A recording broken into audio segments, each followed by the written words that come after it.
Welcome to Kenton's videos. Enjoy the video. You begin by verifying prerequisites. Check your Chromebook OS and ensure the mouse has power and is in pairing mode, or that its USB receiver is ready. Once done, open Settings and go straight to Bluetooth if using wireless. If you have a USB receiver, plug it into the correct port. Use a USB-C adapter if needed. You do this because the OS needs to detect the hardware before any pairing steps, and physical connection simplifies troubleshooting later. Now pair and configure. Turn Bluetooth on and click Add Device so your Chromebook scans. You want to see the mouse name appear. Select it, accept the pairing prompt, and enter a PIN only if requested. Most mice pair without one.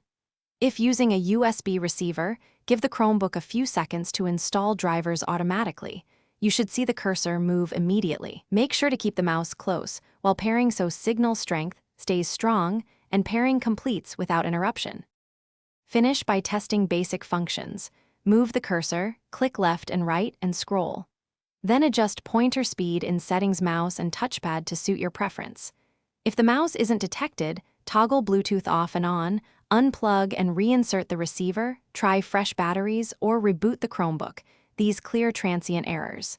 If problems persist, remove the device from paired list and reset the mouse to factory pairing so you can start clean. This resolves most stubborn connection conflicts. Thanks for watching. Consider subscribing if we helped you.